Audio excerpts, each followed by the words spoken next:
Masechet Gitin Daf Mem He Amud Bet, on va commencer par Mem He Amud Aleph au milieu de la page de la Mishnah. En Podin et Ashvuin Yoter al Keded Mehen Mipne Tikkun Haolam. La Mishnah nous enseigne que si jamais un juif est tombé en captivité, il est prisonnier, c'est une mitzvah de faire Pidyon Shvuim, le rachat des captifs. Mais attention, Chachamim ont dit qu'il ne faut pas payer trop cher pour le racheter. Il faut se limiter à sa valeur réelle. Quelle est la valeur réelle d'un captif? Certains expliquent que c'est en fonction de son physique, combien il coûte dans le marché des esclaves un homme d'une telle stature. Et d'autres disent que ce n'est pas une question de corps physique, mais surtout de qualité humaine, combien il vaut dans la société, c'est-à-dire un homme qui est riche ou un homme intelligent. Donc chacun a une autre valeur qui est par rapport à son importance dans la société. D'une manière ou d'une autre, Chachamim ont institué de ne pas dépasser la valeur réelle de ce captif, même si le preneur d'otage demande une rançon très importante et il surenchérit, il ne faut pas rentrer dans son jeu. Il ne faut pas payer plus que la valeur réelle du captif. Mipene tikkun haolam. Et la Gemara va chercher à comprendre de quel tikkun haolam s'agit-il. En quoi c'est un tikkun haolam lorsqu'on dit qu'il ne faut pas payer plus que la valeur réelle pour acheter le prisonnier. Deuxième halakha de la Mishnah. Ve'en mavrichin et ashvuin mipene tikkun haolam. Si on a la possibilité d'aider un prisonnier, si on a un prisonnier et on a la possibilité de le faire fuir, on va et on coupe les barreaux de la prison. Je crois que c'est une salle.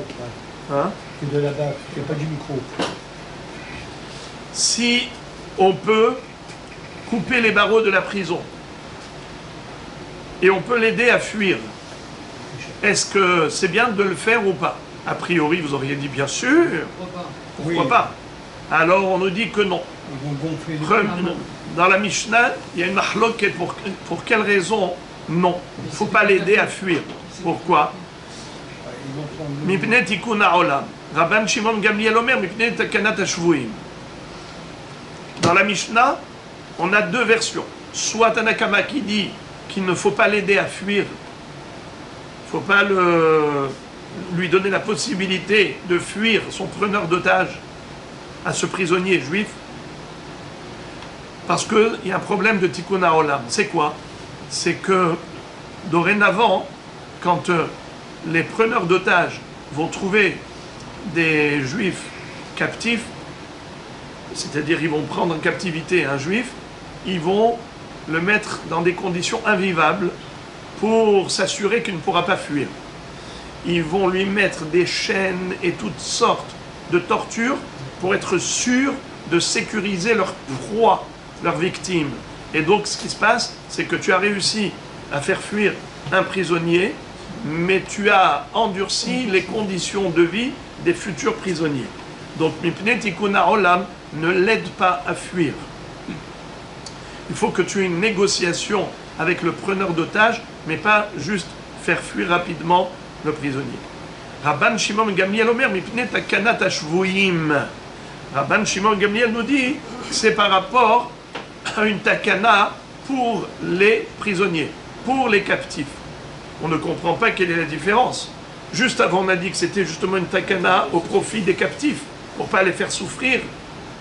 Et Rashba, qu'est-ce qu'il dit? Eh bien, non, je ne suis pas d'accord avec toi. Moi, je dis que c'est pour une takana dans l'objectif d'aider les captifs. Mais c'est ce qu'a dit Tanakama. Quelle est la différence entre Tanakama et Rabban Shimon Gamliel? On verra dans la Gemara. Je récapitule la Mishnah. La Mishnah nous a enseigné deux halachot. La première, c'est qu'on n'a pas le droit de racheter un prisonnier juif de la main d'un preneur d'otage goy au-delà de la valeur réelle. Tu ne dois pas payer pour la rançon que réclame le preneur d'otage plus que la valeur réelle du prisonnier.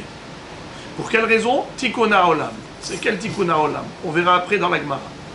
Deuxième halakha, pour laquelle cette fois-ci il y a une mahloket. Quelle est la raison de cette takana? En mavrichim et ashvuim.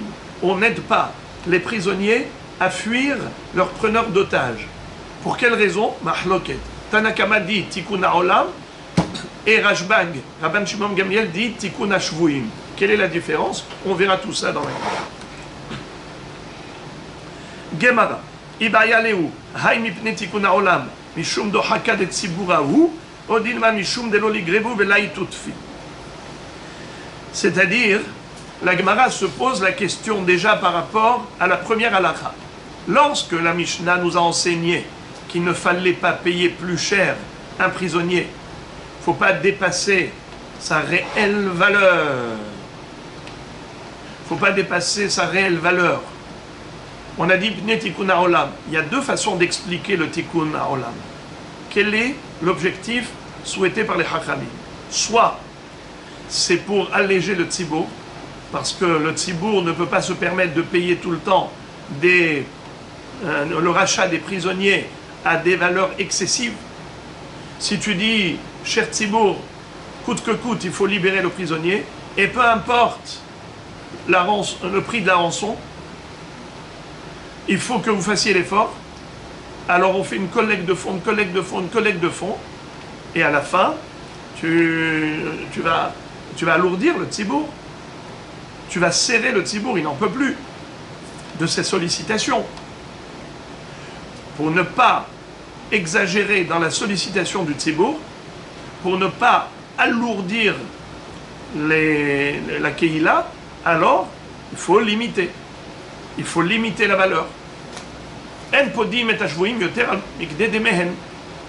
Pas plus que kedei demehem. Ça peut être une explication. Ça peut être une autre explication. Tu veux savoir pourquoi il ne faut pas payer plus cher que ce que coûte le Eved? C'est pour dissuader les preneurs d'otages. Car si ils s'imaginent que les Juifs sont prêts à payer n'importe quel prix pour racheter les prisonniers, ils seront motivés à aller prendre en captivité des Juifs.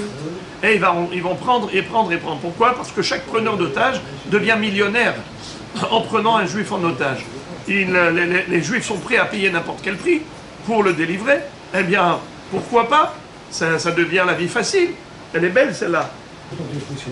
Donc on peut comprendre que Tikkun Haolam, c'est dans le sens de ne pas motiver les kidnappeurs à prendre en otage des Juifs pour ensuite revendre leurs prisonniers à des prix excessifs. Parce que s'ils savent qu'ils peuvent le vendre à n'importe quel prix, et il y aura toujours un Juif ou des Juifs qui seront d'accord de le racheter pour le délivrer, eh bien, ils vont jouer à ce jeu.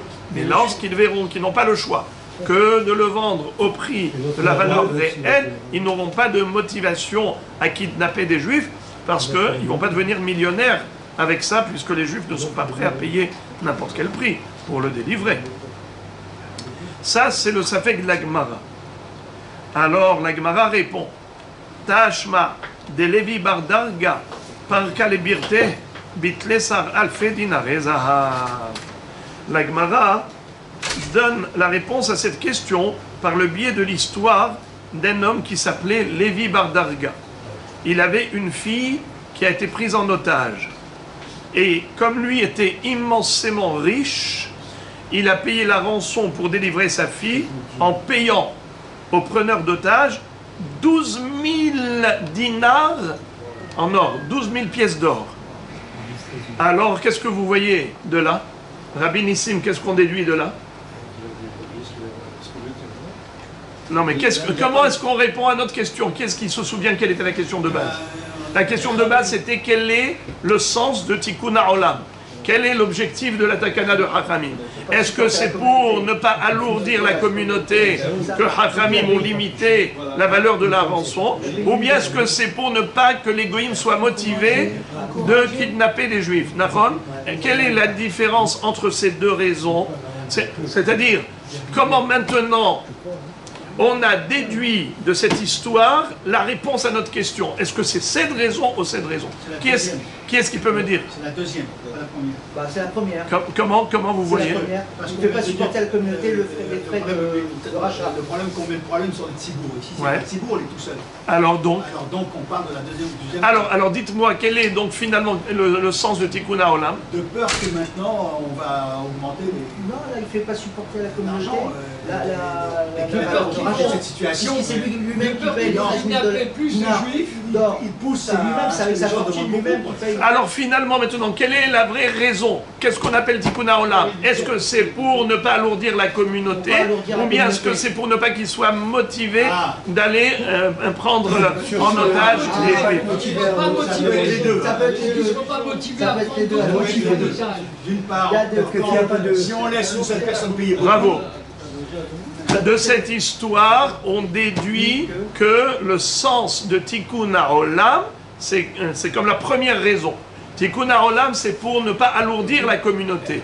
La preuve, c'est que lorsque la communauté n'a pas été sollicitée, c'est le père pour sa fille qui a payé 12 000 pièces d'or. Eh bien, c'était permis de payer plus cher que la réelle valeur de cette fille. Cette fille, elle valait par exemple 1000 pièces d'or, il a payé 12 000 pièces d'or. Et donc, c'était permis de faire une chose pareille. Mais comment? Mais la Mishnah dit qu'il ne faut pas dépasser le barème. Il ne faut pas dépasser le barème. Alors, comment ici, c'est permis de dépasser le barème? Mashma, que toute la raison, c'est seulement lorsqu'on va... on va alourdir la communauté. Mais ici, ce n'est pas la communauté qui a payé. C'est le père qui a payé pour sa fille. Donc, là, c'est permis. Quand est-ce que c'est assourd de payer plus cher? C'est quand c'est la communauté qui paye. Mais lorsque c'est le père ou un cousin ou un frère qui a payé pour le prisonnier et que ce n'a pas été la communauté qui a été sollicitée, il n'y a aucun problème. Tu peux y aller autant que tu veux. Même 12 000 pièces d'or, il n'y a pas de souci. Donc, de là, on a déduit que la vraie raison du Tikkun Haolam, c'est par rapport à la communauté et pas par rapport au risque que les goïms soient motivés de prendre en otage des juifs.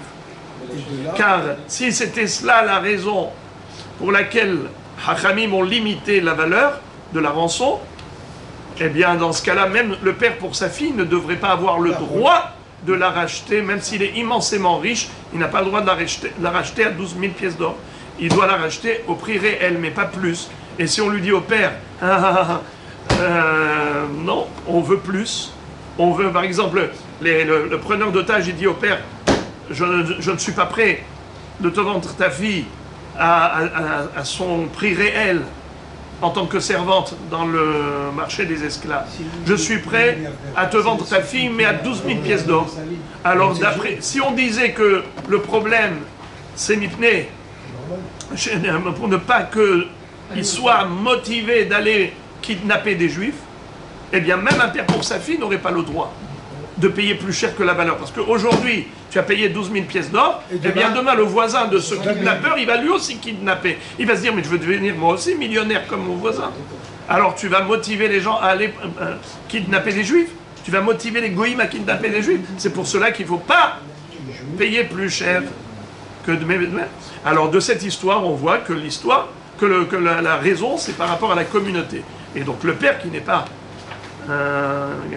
il n'a pas sollicité la communauté, il n'y a pas de problème. Alors on a tranché, les amis, on a tranché. Non. La Gemara réfute cette preuve en disant Amar Abaye, Uman limalan de birtson hachamim avad, dilma shelo birtson hachamim avad. La Gemara dit, mais comment tu déduis de cette histoire que la raison du Tikkun Haolam, c'est par rapport à la communauté et pas par rapport au risque que les goïms soient motivés de kidnapper des juifs. Mais qu'est-ce qui te permet de t'appuyer sur cette histoire? Qui te dit que ce papa-là a agi en fonction de la halakha, en fonction du ratson de Hachamim? Pensez-vous qu'il a été consulté, les Hachamim, pour dire est-ce que j'ai le droit de payer plus cher pour racheter ma fille? Est-ce que vous pensez qu'il a posé la question? Peut-être oui, peut-être non. Qui te dit qu'il a été posé la question? Peut-être qu'il n'a pas du tout posé la question au Hachamim, et même s'il savait que le Hachamim ne voulait pas lui, il dit mais c'est ma fille. Ma fille, je veux, coûte que coûte, la racheter avec mon argent, même si les Hachamim disent qu'il ne faut pas payer plus cher que la valeur réelle, moi je paierai tout l'or du monde pour acheter ma fille. Mais il a agi sentimentalement, en tant que père pour sa fille, qui dit qu'il a agi halachiquement. Donc tu ne peux pas déduire une halakha de cet homme. Car cet homme-là, il a peut-être agi juste par rapport à un sentiment paternel et pas par rapport à une halakha intellectuelle. Donc on n'est pas sorti de l'auberge, on est resté en suspens. Quelle est la raison du tikkun ha'olam? Est-ce que c'est mishum dohaka de tzibura, ou bien est-ce que c'est parce que nous craignons le risque qu'il soit motivé de kidnapper davantage? On n'a toujours pas de réponse à cette question, et la Gemara avance. Et elle nous dit qu'il y a maintenant une deuxième mahloket.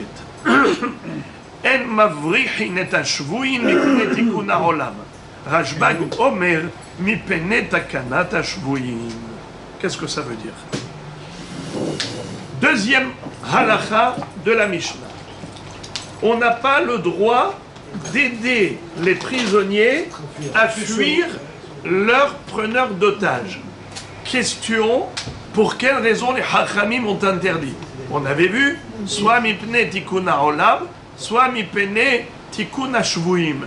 La Gemara demande, maï benaï. Quelle est la différence si on dit que c'est tikkun ha'olam ou tikkun ha'shvuim? La réponse, Ika benayhu deleka ela had. C'est dans le cas où il n'y a qu'un seul prisonnier. Il n'y en a pas deux. La différence, c'est lorsqu'il n'y a qu'un seul prisonnier, pas deux ou trois. Si on dit que le problème, c'est mipne tikkun ha'shvuim, comme a dit Rashbag, alors c'est seulement dans la mesure où il y avait deux prisonniers, ou trois, ou quatre. Si tu vas aider l'un d'entre eux à fuir, à fuir, eh bien le preneur d'otage va se venger de qui? Il va se venger des autres. Alors maintenant, tu as sauvé un juif et maintenant tu as causé la torture des autres prisonniers. C'est pour cela qu'il ne faut pas faire fuir l'un des prisonniers. Car le preneur d'otage va se venger des autres. Il va doubler la rançon. Mais dans la mesure où il n'y a qu'un seul prisonnier, dans ce cas-là, il n'y a aucun problème. Non. Tu peux en effet l'aider à fuir, car de toutes les façons, le preneur d'otage n'a pas de qui se venger. Il n'avait qu'un seul prisonnier, il s'est enfui. Alors Rashbag dit, dans ce cas où il n'y a qu'un seul prisonnier, tu peux l'aider à fuir, à s'enfuir. Mais Tanakama dit non. Tanakama dit, même s'il n'y a qu'un seul prisonnier, tu n'as pas le droit de l'aider à s'enfuir. Pourquoi? Car maintenant, ce que nous craignons, c'est pas la vengeance que par rapport à ces prisonniers au présent, mais de manière générale au futur. C'est-à-dire que si les preneurs d'otages voient que les Juifs ont une solidarité, laquelle? C'est que voilà que pendant la nuit, il y en a un qui est venu avec une scie métallique et il a coupé les barreaux de la cellule et c'est comme ça qu'il s'est enfui. Alors qu'est-ce qui va se passer? Hasve Shalom, une prochaine fois, si jamais lui tombe entre les mains un prisonnier, il ne va pas le laisser dans la cellule librement. Il va l'attacher avec des chaînes, il va le coller au mur et il ne pourra même plus bouger. Il ne pourra même plus aller aux toilettes, il ne pourra rien faire. Alors, pourquoi maintenant les preneurs d'otages font souffrir ces pauvres juifs prisonniers? Parce qu'une fois, quand ils avaient laissé le juif dans sa cellule, eh bien l'autre, son voisin, est venu et l'a fait sortir de là en lui coupant les barreaux, il l'a fait sortir par la fenêtre. C'est pour cela que Tanakama dit Mipne tikkun ha'olam, pas tikkun ha'shvuim. On ne parle pas des shvuim au présent. On parle des shvuim en général. Tikkun ha'olam, c'est les shvuim en général. Pense à tous les autres. Si aujourd'hui, tu vas aider celui-ci à s'enfuir, eh bien demain, si le preneur d'otages va prendre un prisonnier juif à nouveau, il ne va pas le laisser librement dans la cellule, il risque de le faire souffrir en l'attachant fortement pour s'assurer qu'il ne pourra jamais fuir. Voilà donc la différence entre Rashbag et Hacham. Bon, maintenant, la Gemara va nous raconter une histoire de captivité. Les filles de Rab Nachman ont été prises en captivité par des kidnappeurs. Et la Gemara va nous raconter une histoire surprenante, voire choquante. et ne me posez pas trop de questions par rapport à des choses qui sont vraiment, qui dépassent un peu l'entendement. Binteh de Rav Nachman, les filles de Rav Nachman, Bahsham Kidra Biyadayhu, elles touillaient la marmite, elles remuaient le plat qui était sur le feu avec leurs mains. Au lieu de prendre une spatule pour touiller, pour remuer, avec leurs mains, la marmite sur le feu, brûlante, bouillante, comment on appelle ça, les beignets en train de frire, et retourner, ils faisaient entrer leurs mains dans l'huile brûlante, et retourner les beignets, le poisson, et elles ne brûlaient pas. Qui est-ce qui a remarqué ça? Qui a vu ça? Il y avait un Rav Eilish. Comment il s'appelait? Rav Eilish. Lui, il a vu cette chose-là, il a dit waouh, waouh, waouh. Quelle tzadkaniyot, quelle femme tzadéket, les filles de Rav Nachman. Elles sont capables de mettre leurs mains dans le feu, elles ne brûlent pas.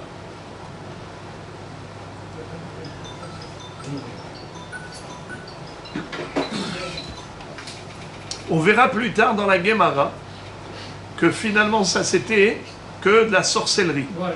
Elles ont utilisé la magie pour faire ça. Mais au début, il a cru que c'était par tzidkout. Il s'est dit c'est par piété. Et donc il s'est posé la question, il a dit il y a un pasouk qui dit, regardez, Kashialel et Rav Eilish. Rav Eilish s'est posé la question. Il y a un pasouk qui dit, c'est un pasouk dans Kohelet. Adam echad me'elef matzati ve'isha bechol ele lo matzati. J'ai trouvé un tzaddik parmi 1000 personnes, mais une femme parmi toutes ceux-là, je n'ai pas trouvé. Alors il dit comment? Des femmes ont atteint un tel niveau de tzidkout qu'elles sont capables de mettre leurs mains sur le feu et elles ne brûlent pas. Il s'est étonné par rapport au pasouk. Est-ce que la réalité contredit le pasouk? Haïka binte de Rav Nachman. A priori, voilà, les filles de Rav Nachman sont des super pieuses. Garma lehumilta ve'ishtebian ve'ishtevai ihunami ba'adayu. Regardez comment Akadosh Baruch Hu va montrer à Rav Eilish que le pasouk ne se trompe pas. Que s'il y a une question par rapport à la réalité, l'application du pasouk par rapport à la réalité, ne t'inquiète pas. En fait, la réalité, c'est elle qui est mal analysée. C'est le pasouk qui a raison. Isha bechol ele lo matzati. Alors, comment Akadosh Baruch Hu va le montrer, va lui prouver à Rav Eilish que ces filles-là n'étaient pas tzadkaniot. Gar malehumilta ve'ishtebian. Voilà, malheureusement, elles sont tombées en captivité. Mais lui aussi a été pris en captivité par le même preneur d'otages. Donc, ils étaient prisonniers dans le même groupe. Yom Ahad,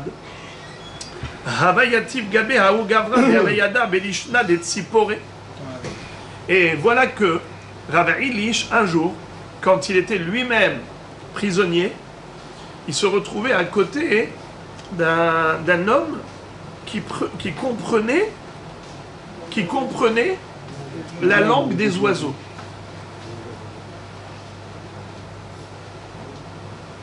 Ata urva vekakarile. Et voilà que maintenant arrive un corbeau qui commence à croisser. Alors, Rav Eilish demande à ce monsieur qui comprenait la langue des oiseaux, il lui dit Amarle Maïka Amar. Qu'est-ce qu'il est en train de dire ce corbeau? Amarle Eilish Berach, Eilish Berach. Le corbeau, il s'adresse à toi et il te dit le moment est arrivé de t'enfuir. C'est le moment opportun. Fuis. Amar, on va shikrahu velo samichna aleh. Rav Eilish a dit, moi je ne compte pas sur le corbeau parce que le corbeau est un menteur. Où est-ce que nous voyons que le corbeau n'est pas fidèle? Eh bien, à l'époque de Noah. Lorsque Noah a envoyé d'abord le corbeau pour aller voir s'il y avait encore de l'eau sur la terre, le corbeau, il fait le tour d'Ateva, mais il ne veut pas aller dans la shlichut de Noah. Quand il a envoyé la colombe, elle est revenue ensuite avec un rameau d'olivier. La Yona, elle a fait la shlichut. Mais le corbeau, il n'est pas fiable. Adéachi atayona. Avec Akaria. Et voilà qu'en attendant arrive une colombe. Elle se met à piailler. À Marlé Maïkamra. Alors Averilich demande à cet homme qu'est-ce que la colombe est en train de dire. À Marlé Ilish Berach, Ilish Brach. Je lui ai dit la colombe aussi, elle dit la même chose. Ilish prend la fuite, c'est le moment ou jamais. Si tu veux maintenant fuir tes preneurs d'otages, tu vas réussir à t'enfuir. Amar, il s'est dit, Knesset Israël Kiyona Metila. Il a dit, Am Israël a été comparé à une colombe. Donc la colombe, elle est comme le Am Israël, elle est fiable. Alors en effet, on retrouve que Am Israël est comparé à la colombe dans Shirachirim. Yonati Tammati. Yonati, ma colombe. Ou bien il y a un passouk dans Tehilim. Kanfe Yona Nerpa Bakesef Vevroteha Birakrak Harutz. Étant donné que le Am Israël a été comparé à la colombe, donc le message de la colombe est vrai. Et donc, il a dit Shma Mina Mitra Heshle Nisa. Sous-entendu que maintenant, si je m'enfuis, j'aurai un nes et je réussirai à prendre la fuite. Amar, Izil, Erze Binte de Rav Nachman. Je vais, avant de partir, aller voir les filles de Rav Nachman. Qu'est-ce qui se passe avec elles? Ikaiman behemnotaihu aderinu. Si elles sont restées behemuna tzadikot, alors je vais leur proposer de venir avec moi. Parce que moi, je sais que j'aurai un S. La porte du ciel est ouverte pour moi maintenant, c'est le moment. Mais ce même Nes que j'aurai moi, ce même Nes, elles l'auront elles aussi si elles sont tzadikot. Mais il faut qu'elles soient tzadikot. Je vais aller voir si elles sont tzadikot. Comment il va les tester? Regardez ça. Amar, il s'est dit, Naché, les femmes, Kol mille de itlehu, sadran la hadade bebet akise. Alors, sans indiscrétion, les femmes, à l'époque, quand elles allaient aux toilettes, c'était, vous savez, à l'extérieur. C'est pas comme aujourd'hui, des toilettes à la maison. C'était des toilettes publiques à l'extérieur. Il y avait des cloisons. Et on pouvait parler des toilettes à l'autre, on pouvait communiquer, on s'entendait. Une, elle est assise ici, l'autre, elle est assise là-bas, elles se mettent à parler. Mais on peut entendre de l'extérieur. Et il a dit, je sais que tous les secrets de Polichinelle, elles se le racontent quand elles sont aux toilettes. C'est comme ça qu'elles passent leur temps. Quand elles sont allées aux toilettes, il a été tendre l'oreille. Sham'inu, deka amran, ade gouvrin, penehardere gouvrin. Limaleu les shvuyeu, les rachkinu mehacha, de lo litu inshin, velishmere velifrikinan. Il a entendu quelque chose d'horrible, de terrible. Il les a entendus dire. Nous avons des maris dans la ville de Nehardea. Mais nos preneurs d'otages aussi, ce sont nos maris. Puisqu'ils ont abusé d'eux, abusé d'elles. Alors on a des maris ici, on a des maris là-bas. Nos maris d'ici, ils sont très agréables. Nos preneurs d'otages. On va leur conseiller de s'éloigner d'ici, de s'éloigner de Nehardea, pour pas que nos premiers maris viennent nous racheter et nous récupérer. On est très bien avec eux, avec ces goïms. Alors, Moraï Rabotai, quand Rav Ilish a entendu cela, il a dit, j'ai compris qu'elles sont loin d'être tzadikot. Elles sont loin d'être tzadikot, et donc je sais qu'elles n'auront pas de miracle comme moi j'en aurai. le message de la colombe qui a dit Eilish Brach, ça m'est adressé. Je sais que j'aurai un Ness, mais moi je pensais qu'elles étaient aussi tzadikot. Je leur aurais proposé de venir avec moi pour qu'elles partagent ce miracle du sauvetage. Mais là je vois que non, ce n'est pas le cas. Vous savez qu'est-ce que ça me rappelle? L'histoire de Berouria. Quand la sœur de Berouria, la fille de Rabbi Hanina ben Teradion, avait été installée dans une maison de prostituées, Berouria a dit à son mari, Rabbi Meir Baal HaNes, je ne peux pas supporter l'idée de savoir que ma sœur se retrouve prisonnière d'une telle maison de basse classe. Fais quelque chose pour elle. Il lui a dit, pour la délivrer, il faut un miracle. Pour un miracle, il faut un mérite. Ça dépend si elle est restée Ne'emenet, fidèle à Dieu, fidèle à la Torah, ou pas. Qu'est-ce qu'il a fait pour tester? Il s'est déguisé en cavalier romain. Il est venu la solliciter. Comme elle était dans une maison de prostituées. Elle lui a dit, je suis indisposé. J'ai mes règles. Et donc je ne peux pas. Il est revenu la semaine d'après. Il a dit, maintenant, tu n'as plus tes règles. Alors, il la ressollicite. Elle lui dit, mais il y a tellement d'autres femmes beaucoup plus belles que moi, pourquoi tu viens chez moi?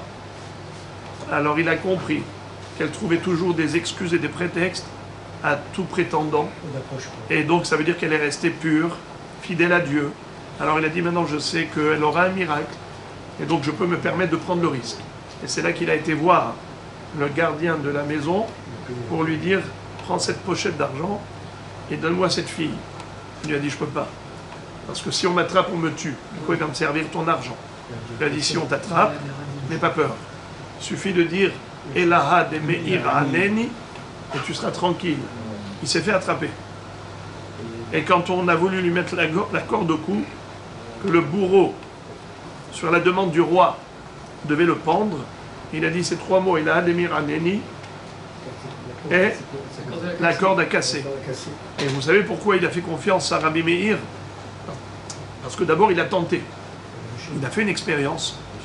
Il y avait des chiens enragés à qui on jetait en pâture les condamnés à mort dans le palais royal. Eh bien, lui, il s'est mis à côté, il a ouvert la porte, et tout de suite, ils se sont rués vers lui, et avant qu'il n'arrive, il a dit « Ela Ademir Aneni ». De toute façon, il s'est mis dans un endroit de sécurité, si jamais au pire des cas. Mais dès qu'il a dit « Ela Ademir Aneni », les chiens ont rebroussé chemin. Il a vu que c'était réel, et donc il a pris le risque. Et quand il était donc mis à la potence pour le pendre,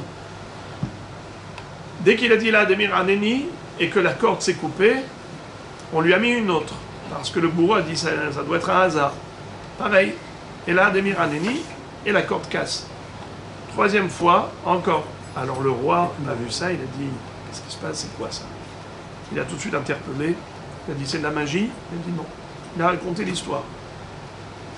Du coup, on l'a libéré à lui et on a commencé à rechercher Rabbi Meir pour le tuer. Wanted.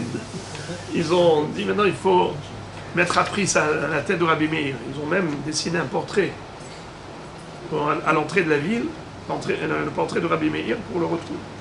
Alors la Gemara raconte une histoire comment Eliyahu Navi a sauvé Rabbi Meir. Il y a deux versions dans la Gemara.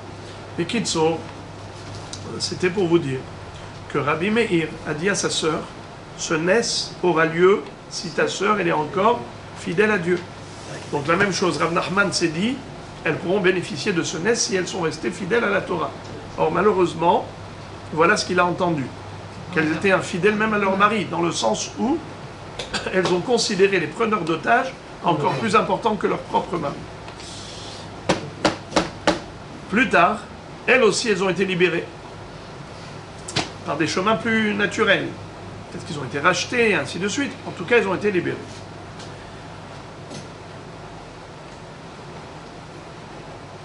Cam, d'abord lui, avant de parler de leur libération à elle, parlons de son histoire à lui. Cam, Arak, il s'est levé, il s'est enfui. Ata Ihu Ve'u Gavra. Qui est-ce qui l'a suivi? Ahu Gavra, cet homme-là, c'est qui cet homme? Bravo. Celui qui comprenait la langue des oiseaux, elle s'est dit, je vais suivre Rav Eilish. Il est parti avec lui. Les didé trahechle nissa avar bemavra, et ou gavra ashkehu avec atloa. Voilà que, juste au moment où il arrive au bord du fleuve, il y avait une navette. Alors, le capitaine de ce petit bateau, de la barque, qui faisait la navette d'une rive à l'autre de ce fleuve, juste au moment où Rav Ilish est arrivé, restait une dernière place dans la barque. Et donc Rav Ilish, c'était lui le premier qui avait demandé, donc il a fait monter. Et c'est comme ça qu'ils ont traversé le fleuve. L'autre est resté au bord du fleuve. En attendant, les preneurs d'otages se sont aperçus de la fuite, ils ont couru, ils l'ont attrapé à celui-là. Il n'a pas pu traverser le fleuve, ils l'ont rattrapé et ils l'ont tué. Donc Rav Ilish a eu le nes d'avoir la navette qui est arrivée juste au moment où il était là, il restait cette dernière place, et l'autre n'a pas eu ce nes, il n'a pas eu la navette au bon moment, et il s'est fait exécuter. Les filles de Rav Nachman, si elles étaient tzadikot et qu'elles avaient suivi Rav Ilish, elles auraient pu bénéficier du même nes.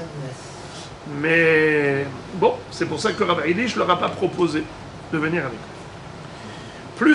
Plus tard, Kiadran, plus tard elles ont été libérées de manière plus naturelle. Kiadran, quand elles sont revenues, Ve'atan,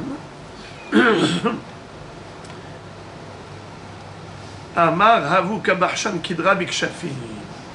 Il a vu qu'elles étaient encore en train de mettre leurs mains dans la marmite brûlante et qu'elles remuaient le plat.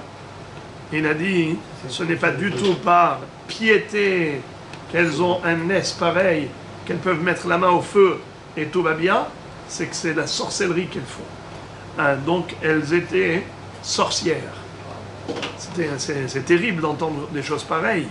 Donc on voit des filles d'un tzaddik, comme Rav Nachman, on ne peut pas plus imaginer plus grand que Rav Nachman, et ses filles, sorcellerie, voire même débauche, c'est-à-dire que c'est une chose incroyable. Combien il faut prier à Hachem pour que les enfants restent sur le droit chemin. Nouvelle Mishnah. Cette Mishnah également va nous enseigner une halakha qui est dans le même ordre d'idées, à savoir que même si on doit racheter des goïms quelque chose, mais il ne faut pas dépasser la valeur réelle. Il ne faut pas racheter à n'importe quel prix. Il faut se limiter et se restreindre à la valeur réelle de l'objet. Comme on a dit ça pour les prisonniers, ainsi il en sera de même pour des sifrei kodesh. Si on a un Sefer Torah qui a été volé par un goy, et maintenant ils le vendent dans une autre ville, on doit le racheter, ce Sefer Torah qui est chez le goy. En lokhim sefarim tefillin umzuzot min ha'ovdei kochavim yoter al kedei demer. Faut pas payer plus cher que le prix réel. Pourquoi? Sinon ils vont augmenter à tous les coups. Sinon, ils seront motivés d'aller voler encore des livres. Et aussi, pour quelle raison? Tikkun ha'olam, c'est quoi l'autre raison? Tikkun ha'olam, c'est soit par rapport aux livres qui ne soient pas motivés d'aller voler des livres, donc c'est pour le tikkun des livres, soit pour le tikkun de la communauté, c'est-à-dire pour ne pas alourdir la communauté qui sera sollicitée souvent. Et pas seulement sollicitée souvent, c'est que la communauté va devoir payer beaucoup plus cher, ce qui va rendre la vie difficile à la communauté. Amar le Rav Boudia le Rav Ashi. Et maintenant la Gemara nous cite un enseignement de Rav Boudia qui a dit à Rav Ashi, Amar le Rav Boudia le Rav Ashi, Yater al kedei demehen uden lokhim, abichdei demehen lokhim shma mina sefer Torah, shenimtza biyad oved kochavim korin bo. Rav Boudia fait la déduction suivante. Et il dit à Rav Ashi, de cette Mishnah, on peut déduire qu'un Sefer Torah qu'on achète chez un goy, il est kasher et on peut lire dedans et on ne craint pas qu'il a été écrit de manière pasoule. Quelle est la preuve? Et d'abord, Rachid dit, Velo haishinan shema ou ketavo leshem avodat kochavim. Nous ne craignons pas que le goy a appris l'hébreu et il a recopié les lettres hébraïques du Sefer Torah. Et maintenant, nous avons un Sefer Torah écrit par un idolâtre. Et si le Sefer Torah est écrit par un idolâtre, alors il n'est pas kasher. Nachon. Parce que quand il écrit le nom d'Hachem, il écrit avec quel kavana? Avec la kavana, quand il écrit le nom d'Hachem, quelle est sa kavana? Quelle est la kavana? Bravo.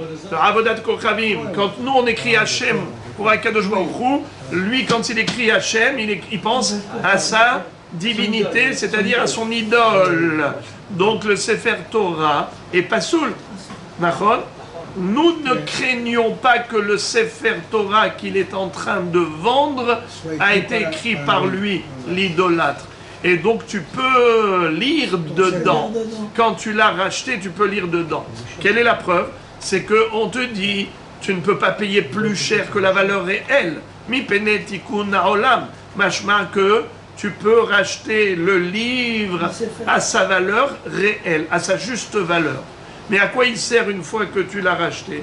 À lire dedans. Sous-entendu que nous ne craignons pas que le Sefer Torah est pasoul. Comment il aurait pu être pasoul s'il avait été écrit par l'idolâtre? Et pourquoi il serait pasoul, nous dit Rashi? Car lorsque l'idolâtre écrit le nom d'Hachem dans le Sefer Torah, il pense à la Avodah Zarah. Nous ne craignons pas une chose pareille, on peut lire dedans. Il est kasher. La Gemara dit, ça c'est ça la preuve? Oh là là, c'est pas une preuve ça, pourquoi? Dilma, l'ignose, incroyable. La Gemara nous dit que il est fort possible que la mitzvah de racheter un Sefer Torah à sa juste valeur, c'est pas pour lire dedans. En effet, la lecture est interdite. Car peut-être le Sefer Torah a été écrit par l'idolâtre, et par conséquent, il n'est pas saoul. Alors pourquoi est-ce qu'il y a tout de même une mitzvah de racheter un Sefer Torah vendu par un goy, lorsqu'il ne s'agit pas de payer plus cher que la valeur réelle du livre? L'ignose, pour mettre en gniza. Et pourquoi mettre en gniza? Rashi dit, car on a un safek. Qui dit que c'est le goy qui l'a écrit? Peut-être c'est un juif. Étant donné que c'est peut-être le goy qui l'a écrit, tu ne peux pas lire dedans, mais étant donné que c'est peut-être un juif qui l'a écrit, alors il faut le mettre en geniza. Si tu étais sûr que c'est le Avodat Avodah Zarah qui l'a écrit, alors tu n'as pas besoin de l'acheter pour le mettre à la geniza. Mais maintenant que le Avodat Avodah Zarah te le vend, mais tu ne sais pas qui l'a écrit, peut-être lui, peut-être un juif. Si c'est un juif qui l'a écrit, donc il est kasher. Si c'est lui qui l'a écrit, donc il n'est pas kasher. Mais comme on a un safek, il faut racheter le livre et le mettre à la gniza. Pas lire dedans, parce que peut-être c'est le goy qui l'a écrit. Le racheter pour le mettre à gniza, parce que c'est peut-être un juif qui l'a écrit. Je lis ça dans Rashi. Dilma hachdedai kamatnitin abirde damen lokhin liganez ka'amar ve'en manichim oto biyado shema kasheru ve'gonzin oto misfeka. Très bien. Alors maintenant, Morev et Rabotai, la Gemara va se focaliser sur les lois du Sefer Torah. D'accord? Regardez. Amar Rav Nachman, Naktinan.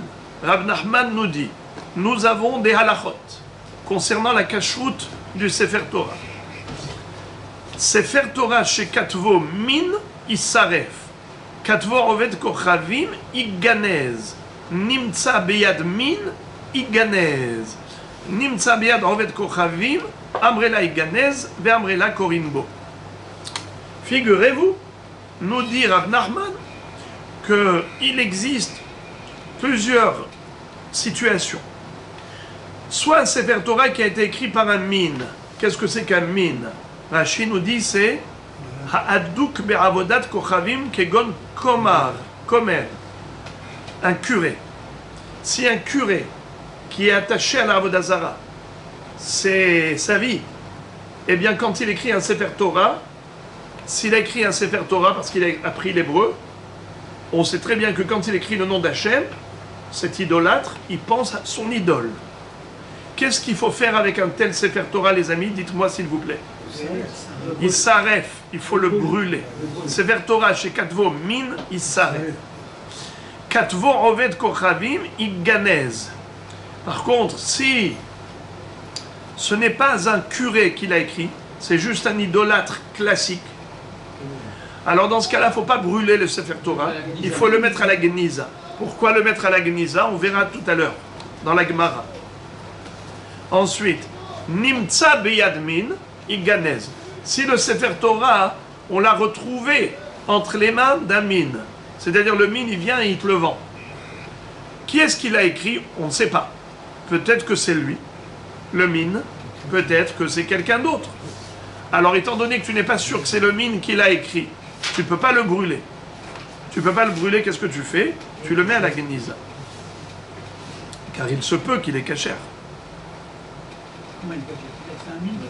Comme ça dit Rashi. Regardez, Rashi dit Nimtsa biyadmin, Safek ketavo, Safek metzao vekasheru. Peut-être que le mine, le curé, il a écrit, donc ce cas-là il faut le brûler, mais peut-être qu'il n'a pas écrit, peut-être qu'il a trouvé. C'est la différence entre ktavo min ou bien nimtsa beyadmin. Vous entendez? Min, c'est quoi? Un curé. Alors il y a deux possibilités. Soit le curé, c'est lui qui l'a écrit, donc tu es certain qu'il a écrit au nom de la Avodah Zarah, tu brûles. Mais si tu n'as pas vu qu'il a écrit, le Sefer, il est entre ses mains. Peut-être qu'il a trouvé, peut-être qu'il a écrit. Étant donné qu'on a un Safek, tu ne peux pas brûler, parce que peut-être c'est un juif qui l'a écrit. Il est caché. Tu ne peux pas non plus l'utiliser, parce que peut-être c'est lui qui l'a écrit. Qu'est-ce que tu fais? Tu le mets en Geniza. Nimtsa biyad oved kochavim. Dans ce cas-là, si on a trouvé le Sefer Torah entre les mains d'un goy, c'est pas lui qui l'a écrit. On l'a trouvé entre ses mains. Alors là, il y a une mahloket. Amre la iganez. Certains disent que c'est comme pour le curé. Qu'est-ce qu'on fait avec un tel Sefer? Geniza. Ve amre la korinbo. Mais certains disent, on peut lire dedans. Il est cachère pour la lecture du Sefer Torah. Comment ça se fait? Rashi nous explique qu'il y a là une notion de Safek Sfeka, un double Safek. Regardez. Des Safek Sfeka où? Shema Israël Ketavo, peut-être que c'est un juif qui l'a écrit. Ve'im timtse lomar hu Ketavo, et si tu vas me dire que c'est le goy qui l'a écrit, on ne parle pas d'un curé, hein? Si tu vas me dire que c'est le goy qui l'a écrit, Shema limkor l'Israël ketavo, velo leshem avodat kochavim. Peut-être qu'il a écrit pour le vendre à un juif et non pas pour sa avodah zara. Car lui, c'est pas un comar, c'est pas un curé, c'est un idolâtre classique. Maintenant, on a trouvé un Sefer Torah entre ses mains. Il est prêt à le vendre au juif. Est-ce que le juif a le droit de lire dedans? Mahloket. Il y a ceux qui disent non, Geniza, Misafek. Et il y a ceux qui disent il a le droit de lire. Pourquoi? Parce qu'il y a ici un double Safek. Premièrement, peut-être que c'est le juif qui l'a écrit, peut-être c'est le goy. Premier Safek. Si c'est un juif qui l'a écrit, donc c'est sûr qu'il est caché. Mais peut-être que c'est le goy qui l'a écrit, et donc, si c'est peut-être le goy qui l'a écrit, parce que le schéma Vaya, il a fait pour le vent. Pasoul. Non, vous avez dit qu'il galaise. Non, le brûle. D'après celui qui dit qu'on peut lire. Pourquoi il dit qu'on peut lire? Alors on vient de dire. Pour le vendre à un juif. On a dit, mais c'est pas sûr, peut-être oui, peut-être non. Alors, écoutez bien la notion. Ça fait que des oraïta la humra. Quand on a un doute, on s'abstient. Mais ici, pourquoi est-ce qu'on permet d'après ce chita? Parce qu'il y a ici un double doute. Il y a un doute et un doute. Deux doutes superposés. Ça fait que ce fait qu'un. Premier, ça fait que c'est quoi? C'est lui qui l'a écrit. On ne sait pas pour qui il a écrit, c'est pour le juif. Rachid vient de nous dire. C'est quoi le premier ça fait? On a dit qu'il y a deux... On ne sait pas si c'est un juif ou un goy. Bravo. On ne sait pas si c'est le juif un juif qui l'a écrit, et donc où il a trouvé, il a volé ou il a trouvé, soit c'est un goy, soit c'est lui. Maintenant, deuxième safek, c'est quoi? Admettons que c'est le goy qui est écrit. C'est pas sûr qu'il n'est pas cachère. Car peut-être qu'il a écrit de manière cachère. Peut-être qu'il a écrit de manière non cachère. Comment c'est écrit non cachère? Le Shem Avodah Zara. Et dans quel cas ce serait cachère si le goy l'a écrit? S'il a écrit dans l'intention de le vendre à un juif, alors dans ce cas-là, il se dit, j'écris un Sefer Torah classique pour le juif. Et alors donc le juif, lui, il doit avoir un Sefer Torah où il y a le nom d'Hachem, pas le nom de Avodah Zara, donc il écrit pour ce qui est écrit. Le nom d'Hachem. Merci de la question, bravo. Ça veut dire que tout le problème, c'est que, est-ce que le nom d'Hachem a été écrit les Shem Avodah Zara, ou bien les Shem Hachem? Mais s'il a écrit les Shem Hachem, ça veut dire qu'on aurait le droit de lire dans un tel Sefer. Bravo, cher Prosper, bravo. En effet, cette chita n'exige pas, ce qu'on va voir après, elle ne disqualifie pas un Sefer Torah parce qu'il a été écrit par un goy. Comment est-ce qu'un goy peut faire ça? On va voir, on va rentrer dans les détails. Mais déjà, qu'est-ce qu'on constate? Constat. Toute la raison pour laquelle ce Sefer Torah serait pas soul, ce n'est que dans la mesure où l'idolâtre a écrit le nom d'Hachem pour la Avodah Zara. Mashma que s'il n'avait pas écrit les Shem Avodah Zara, c'est kasher. Regarde, d'abord digérez. Oui. Soyez un peu choqués quand même. Ça veut dire quoi? Dans le sens où le goy a écrit un Sefer Torah, étant donné que cette fois-ci, ce n'était pas les Shem Avodah Zara, et kasher. Un goy a écrit Sefer Torah et kasher. Alors maintenant, nous reprenons. Selon cet axiome de base, cette chita qui dit qu'un goy qui a écrit Sefer Torah, kasher si c'est les Shem Hachem. Alors pourquoi on a dit qu'un Sefer Torah qui a été trouvé entre les mains d'un idolâtre, il est caché et on peut lire dedans d'après cette chita? Quelle était la raison? Safek Sfeka. Car le Sefer Torah qu'il a entre les mains, peut-être que c'est un juif qui l'a écrit, peut-être que c'est lui qui l'a écrit. Et même dans l'hypothèse que c'est lui qui l'a écrit, peut-être qu'il a écrit de manière cachère, peut-être qu'il a écrit de manière non cachère. Alors puisque ce sont deux sfekot superposés, Safek Sfeka la Kula. Répétons. Safek Deoraita la Humra, Safek Sfeka la Kula. Quand on a deux Safek superposés, même si c'est un Safek Deoraita, mais comme ce sont deux Safek superposés, c'est permis. Premièrement, est-ce que c'est le juif qui a écrit ou le goy? Et même si c'est le goy, est-ce que de manière cachère ou de manière non cachère? Deux Sfekot, résultat cachère. D'après cette chita Korinbo, et pas comme le premier qui a dit non, que Gniza. Et tout de suite on va apprendre quel est l'objet d'Amarloquet. Pourquoi il y en a un qui dit Gniza et il ne se sert pas de ce Safek Speka? Alors à Botaï, avant d'y arriver, on a encore un petit chemin. On a encore un petit chemin à faire. Regardez. Sefer Torah, chez Katvo Ovet Kochavim, Tane Hadai Saref, Vetania Idar Iganez, Vetania Idar Korimbo. La Gemara nous cite a priori une mahloket entre trois baraïtot. Quel est le din d'un Sefer Torah qui a été écrit par un Ovet Kochavim? On a trois shitot. Première baraïta, qu'est-ce qu'elle dit? Gniza. Pardon, un srefa. Il faut brûler.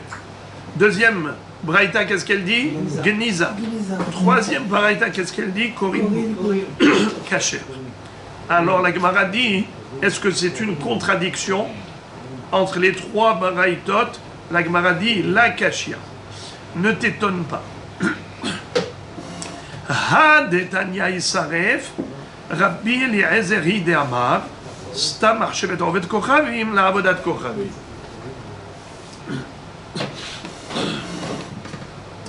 La baraïta qui dit qu'il faut le brûler, elle va d'après Rabbi Elazar, qui dit qu'en général, un idolâtre, quand il écrit un Sefer Torah, à chaque fois qu'il écrit le nom d'Hachem, il pense à son idole.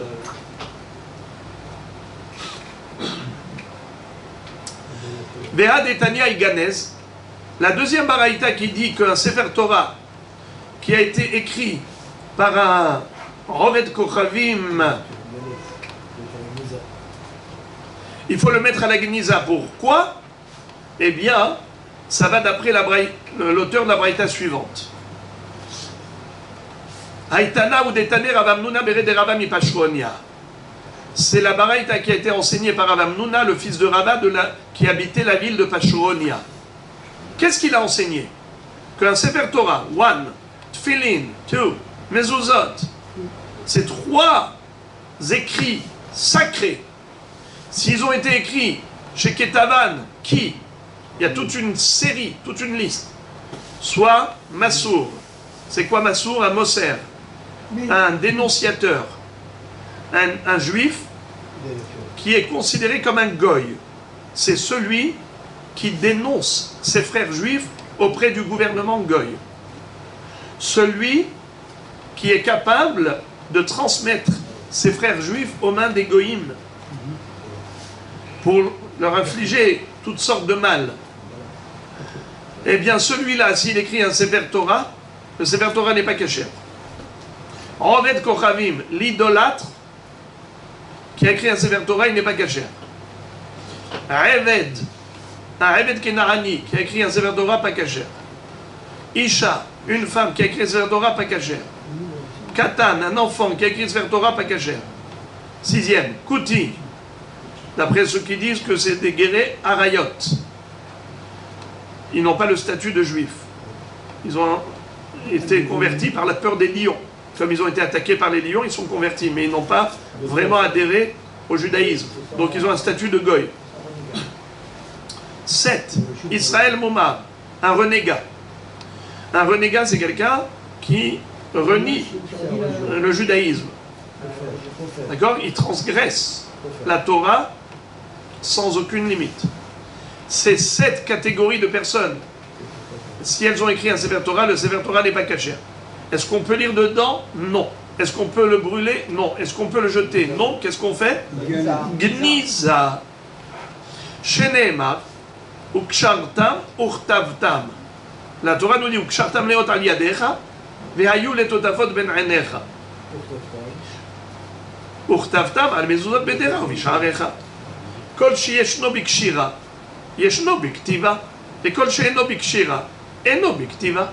C'est-à-dire, la ktiva d'une mezouza, elle est comparée à la kshira des tfilin. Dites-moi, est-ce qu'une femme a l'obligation de mettre les tefilin? Non.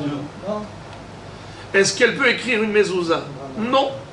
Car la Torah a juxtaposé le verbe urtavtam au verbe ukshartam. Ukshartam leot al yadecha vehayu letotavot ben einecha. C'est tefilin. Urtavtam al mezuzot betecha. C'est ktivat mezuzot. Comme ktiva chez le Sefer Torah et tefilin. Qui est-ce qui est apte à l'écriture? C'est celui qui a la mitzvah des tefilin. Alors dites-moi les amis, pourquoi ces 7 catégories de personnes ne sont disqualifiées? Elles ne peuvent pas écrire un Sefer Torah. Qui peut me dire pourquoi? Elles ne sont pas mettre sous vote sur les autres. Alors ici, il faut distinguer. On a dit la femme, elle n'est pas metzuva. Un katan n'est pas metzouvé. Un Eved Kenarani n'est pas metzouvé.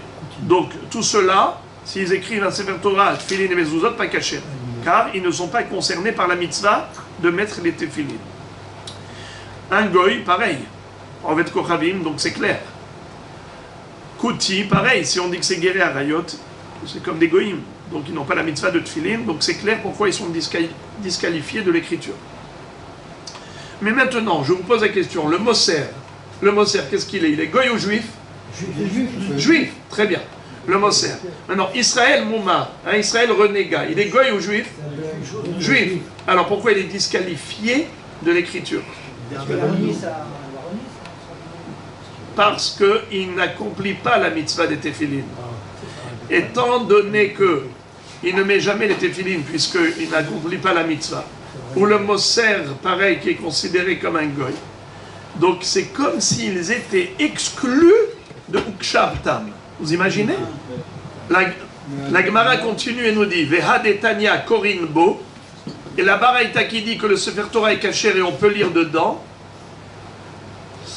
Haïtana ou detania. C'est qui l'auteur? C'est l'auteur de la Baraïta suivante. Lokhim sefarim min ha'ovdei kochavim bechol makom. On a le droit d'acheter des sfarim, le Sefer Torah, des goyim, partout. Ou bilvad sheyuk tuvim keilchatan. À condition que le Sefer Torah soit écrit convenablement. Umaase be'ovet kochavim echad betzaidan, shaya kotev sfarim, ve'iti rashbag likar mimenu.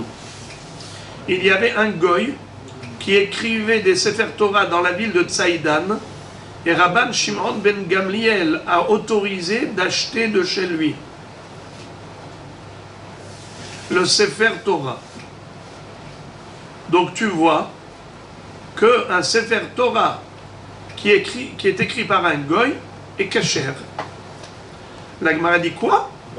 Verashbag ibud lishman bae ktiva lishman lo bae detanya tsipan zahav o shetala alem or behemat mea psulot or behemat teora ksherot nafalpi shelo ibdan lishman. Rabban Shimon Gamliel Omer afilu or behemat teora psulot ad shi'abdan lishman. Qu'est-ce que ça veut dire? La Gemara dit, mais comment tu peux attribuer à Rabban Shimon ben Gamliel une telle autorisation de lire la lecture de la paracha de la semaine dans un Sefer Torah écrit par un goy? Mais admettons que le goy ait écrit le nom d'Hachem, pas l'Echem Avodah Zara. D'accord? Donc tu dis, faut pas le brûler. Mais comment tu autorises de lire dedans? Mais il n'a pas été écrit l'Ishma. Le livre n'a pas été écrit les Shem Mitzvat Sefer Torah, les Shem Kedushat Sefer Torah. Il a été écrit que pour le business, parce que le goy voulait vendre à un juif un Sefer Torah, ça rapporte beaucoup d'argent.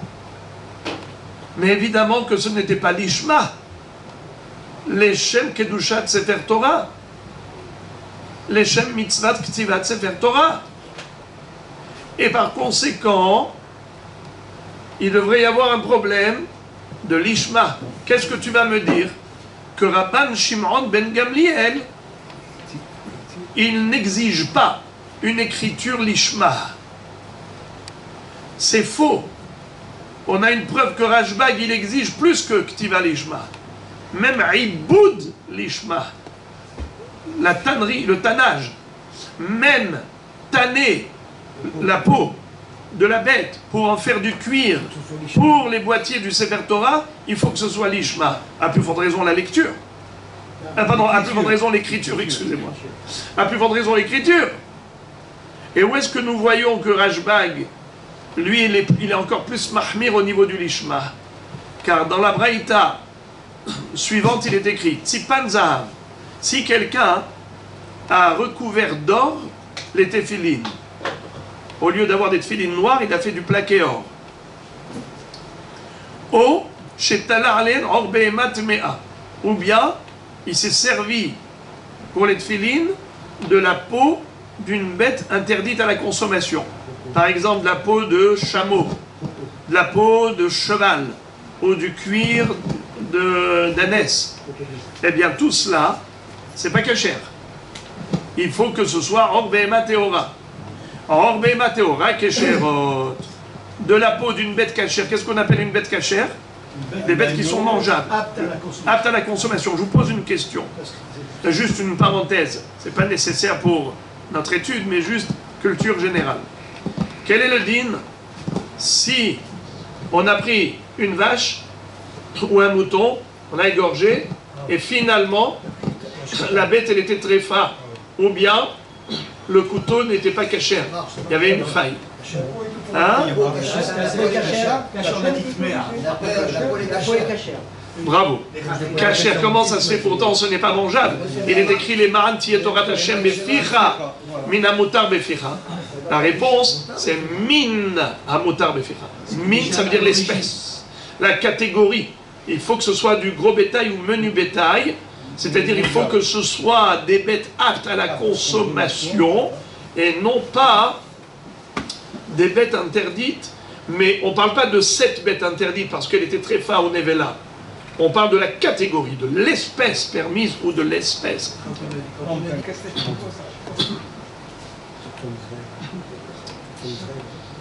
Et la Braïta cite l'opinion de Tanakama, Orbema Teora Kesherot, Falpi Shelo Ibdam Nishman. Pour Tanakama, si on a utilisé du cuir qui provient d'une peau, d'une bête qui est cachère à la consommation, eh bien, même si le tannage n'a pas été fait pour des tfilines, ce n'était pas dans le iboud, le travail de la peau, du cuir, n'était pas dans le but d'en faire un boîtier de tfilines, malgré tout c'est cachère. Mais Rashbag dit c'est pas cachère. Il exige que ce soit fait l'ishma, que même le travail de la peau, le iboud du cuir, doit se faire les shem kedushat tefilin. Les shem mitzvah tefilin. Nachon? Alors, la Gemara fait un kalva homer. Si déjà tanner la peau des tefilin, ça doit se faire les shem mitzvah tefilin, à plus forte raison l'écriture des tefilin, ça doit se faire les shem mitzvah tefilin. Alors comment peut-on admettre l'écriture d'un goy? Mais le goy n'écrit pas les Shem Mitzvah Tfilin, les Shem Mitzvah Sefer Torah, donc c'est pas l'Ishma. Alors comment Rashbag avait autorisé le Sefer Torah vendu par un goy à Tsaïdan, dans la ville de Tsaïdan? La Gemara répond que ce n'était pas un goy classique, c'était un guerre chez Hazar les Souro. Amaraba Bar Shmuel, Beguer chez Hazar les Souro. Qu'est-ce que ça veut dire? C'était d'abord un goy, ensuite devenu juif, après redevenu goy. Normalement, on a une règle. Un goy peut devenir juif, mais un juif ne peut pas devenir goy. Israël a falpi chez Hata, Israël ou un Israël, même s'il a fauté, ça reste un Israël. Alors la Gemara répond, bien qu'en général, même Rabban Shimon ben Gamliel en convient, il reconnaît que des tfilines ou Sefer Torah écrit par un goy, c'est pas cachère. Pourquoi? Parce qu'il faut que ce soit écrit l'Ishma. Or un goy n'écrit pas l'Ishma. Alors comment ça se fait qu'il a autorisé dans la ville de Tsaïdan de lire dans un Sefer Torah écrit par un goy, mais le Sefer Torah n'est pas écrit l'Ishma? Réponse, ce n'était pas écrit par un vrai goy. C'était écrit par quelqu'un qui était autrefois goy. Ensuite, il est devenu guerre. Et maintenant, il est redevenu goy. Étant donné que il est redevenu goy, on l'appelle goy par rapport au présent. Mais il fut un temps où il était juif. Alors, il a écrit le Sefer Torah l'Ishma, car lorsqu'il était juif, il savait qu'il fallait écrire Sefer Torah l'Ishma. Alors, bien que maintenant il est goy, alors il écrit Sefer Torah l'Ishma. Alors, Moray Verabotai, dites-moi, est-ce que celui-là, il est redevenu goy? Réellement? Mais il ne peut pas redevenir goy. Un juif, un goy peut devenir juif, mais un juif ne peut pas devenir goy. Et par conséquent, même si il est redevenu au niveau du comportement comme un goy, mais son statut, c'est un statut de juif. Donc, c'est un juif qui a écrit le Sefer Torah. Et en plus, l'Ishma. Pourquoi l'Ishma? Parce qu'il était juif, il pratiquait le judaïsme, et quand il écrivait le Sefer Torah à l'époque, c'était l'Ishma.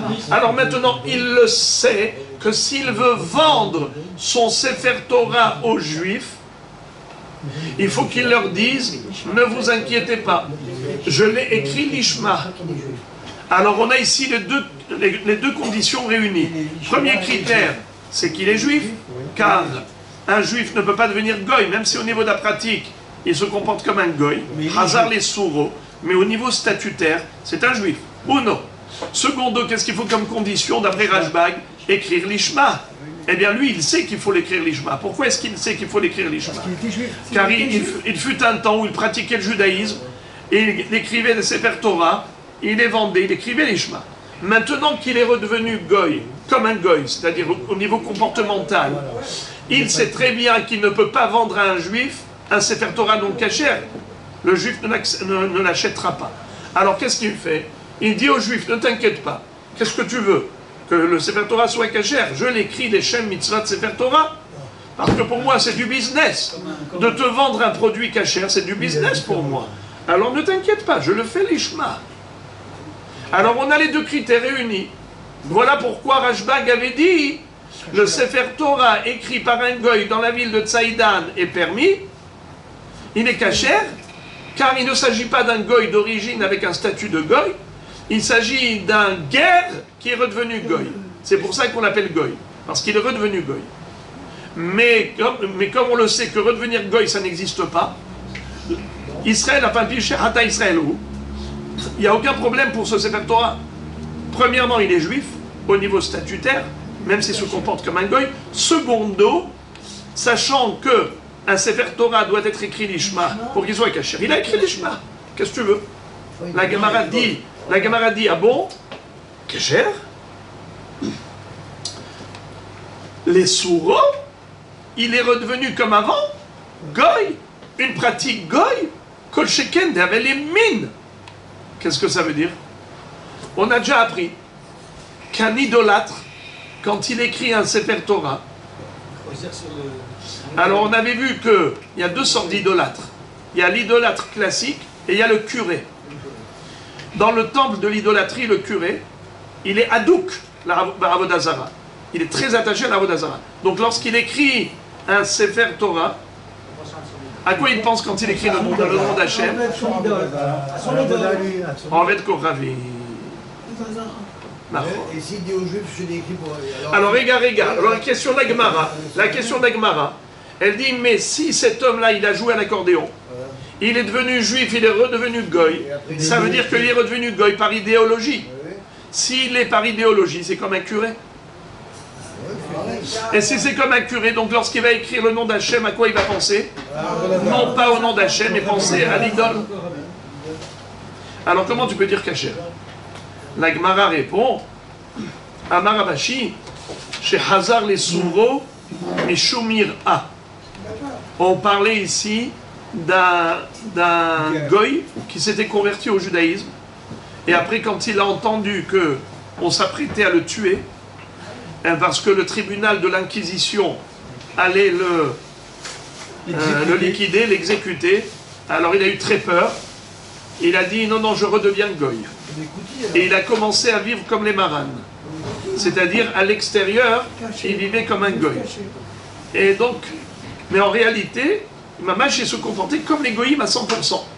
Il allait au temple d'idolâtrie, il allait se prosterner devant les idoles, mais seulement il a fait ça mi-ira. C'est quoi mi-ira? Par crainte de se faire tuer. Les amis, est-ce qu'on a le droit de faire une Avodah Zara par crainte? Non. Mais il faut être prêt à se faire tuer. Mais malgré tout, celui qui n'est pas prêt à se sacrifier pour ne pas se faire tuer, on ne peut pas dire qu'il n'a pas le statut de juif, qu'il est goy, parce qu'il ne fait que par crainte, pas par amour. Alors écoutez maintenant comment c'est fort. Le Sefer Torah a été écrit par cet homme-là qui était initialement goy. Ensuite, il se convertit au judaïsme. Ensuite, par peur de se faire tuer, il se comporte à nouveau comme un goy. À nouveau, il se comporte comme un goy. Mais dans son cœur, il est juif. Donc lorsqu'il écrit le Sefer Torah, il écrit le Sefer Torah, l'Ishma, et le nom d'Hachem, Behemet, l'Eshem Hachem. Donc pourquoi tu voudrais interdire ce Sefer Torah? Ce Sefer Torah est cachère, la Méhadrine. La Gemara Amar Avashi, chez Hoser les Souro Mishomira. Tanu Rabanan, Ma'alim Bidmehen, Ad Kede, Tarpaik. Maï Tarpaik, Amar Avshechet Istera. Si jamais le goy, pour te vendre un Sefer Torah, il exige un peu plus cher. Il n'a pas exagéré. Il a rajouté, par exemple, au lieu de l'acheter à $10 000, il te demande $11 000. Non, j'exagère, 11 000, ça fait beaucoup. Tarparik, c'est très peu. C'est Il t'a rajouté à peine un hystera. Ça veut dire un zouz, un dinar. Ce n'est pas grave. Ça ne s'appelle pas que tu as acheté un Sefer Torah plus cher que ce qu'il vaut. Quand il s'agit de centimes qu'il a rajouté, à peine un dinar, ce n'est pas grave. Un zouz. Haït Ayata, la Gemara termine par une histoire dramatique. Haït Ayata. Il y avait une fois une Goya. Vous savez c'est quoi Taïra? Taïra, c'est les Arabes qui circulent dans le désert et qui sont des marchands ambulants ou des conducteurs de chameaux. Des Haïté, Hayata, des tfilé, les kamé des Abaye. Elle a ramené un sac plein de tfilines devant Abaye. Alors Abaye, il a essayé de l'embobiner. Il lui a dit, Amarla yahvit li resh resh betamre. Qu'est-ce que ça veut dire? Il lui a dit, tu sais quoi? Pour chaque paire de téphilines que tu me donnes, je vais te donner quelques dates. Alors, elle ne s'est pas fait avoir. Elle savait que les téphilines, ça avait une valeur beaucoup plus chère que quelques dates. Imalia Zihara, elle s'est remplie de colère, mais alors une furie de colère noire. Chaque là, elle a pris le sac des téphilines chez Datinu Benahara. Malheureusement, elle les a jetés au fleuve. Amar Loïv Eli les Alzolenu Beapakulehai. Abaye a eu un pincement de cœur. Il a dit, je n'aurais pas dû lui parler comme ça, de négliger tellement sa marchandise. Parce que lui, Abaye, qu'est-ce qu'il voulait faire? Il voulait lui racheter toutes ces tefilines, mais pour une somme modique. Et donc, il voulait lui faire croire que ça n'a pas de grande valeur. En lui disant, oui, ça vaut quelques dates. Chaque tefilin, quelques dates. Mais elle était plus futée. Elle a dit, je sais que ça coûte très cher pour les Juifs. Là, il veut me racheter ça pour des dates. Elle a dit, eh ben, je vais lui donner une bonne leçon. Il a jeté ça dans le fleuve. Et donc, Abaye, il a eu un cas de conscience. Il a dit, je n'aurais pas dû négliger à ses yeux les téphilines à tel point de dire que ça vaut quelques dates. Parce que maintenant, voilà ce qu'elle a fait. Alors, tout cela, c'est pour nous enseigner le inyan de comment on rachète chez les goyim Sefer Torah Tefillin Mezuzot. Et ensuite, la Mishnah suivante n'a plus rien à voir avec les Talit et Tefillin et Mezuzot. C'est encore une fois une Mishnah qui parle de Tikkun HaOlam. Vous l'avez compris que chaque Mishnah ici, elle a été enseignée par rapport à un autre sujet, mais où on retrouve le même principe que Chachamim ont institué un Tikkun HaOlam.